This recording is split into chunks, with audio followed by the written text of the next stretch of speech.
The Polaris Dragon is all about needs and wants to get it back on the trail. It needed a new suspension, so we had the shocks rebuilt, and we're going to put those together today. It also needed a new track, which I found on Kijiji for 200 bucks, so I can't go wrong there. It also needs new skis. Don't have them yet, but I want to ride it, so we're going to finish our rebuild with this stuff and then hit the trail.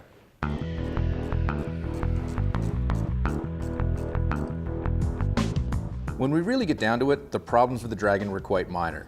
While normally, at a dealership, a sled like this would have been sold with these problems already taken care of, our purchase price reflected the fact that it had some issues, the biggest one being the track. We started with the shock rebuild though, really the only thing we couldn't do ourselves. John at Accelerated Technologies took care of us with the rebuild. Now, for the age, they weren't too bad, but he did find some small problems, so the rebuild was worthwhile. If a shock rebuild is something you think your sled needs, it's only some nuts and bolts to get the shocks in or out. The hardest part is the rear suspension re-and-re, but even that's not too bad. For our Dragon, I've reassembled the shocks inside the skid and also on the front suspension. Just remember, like any time you twist wrenches, double check to make sure all your nuts are tight before you consider any job done.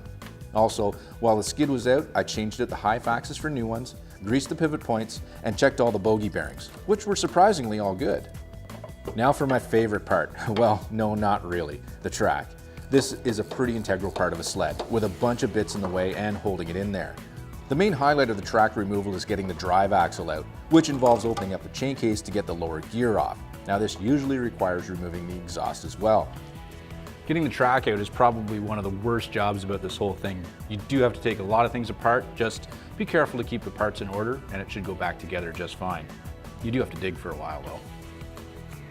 On the opposite side, you need to remove the bearing and its mount, which probably means the secondary clutch needs to be removed to gain access. Now getting in there is not too bad on older sleds like the Dragon, but some of the new stuff, this area is quite packed in. I'm not going to go through a step-by-step how-to for the track, that would take too long. And if you feel you can do this job, you could probably figure it out on your own. But it may sound weird, YouTube has some pretty good tutorials if you're into it. Another little detail to watch for anytime you're dealing with your secondary, there may be shims like these guys that align both the secondary and primary clutch. So you want to be careful you don't lose those. Keeping track of small details like the shims or the orientation of parts as you remove them will make reassembly much easier. Take pictures if you need to. With that all out of the way, the axle will easily fall out of the chassis and the track right behind it. I win.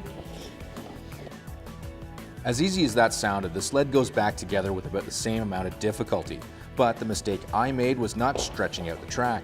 Being rolled up for who knows how long turned out to be a bit of an issue, especially getting the skid frame back in. Please pause while we curse, swear, and bleed.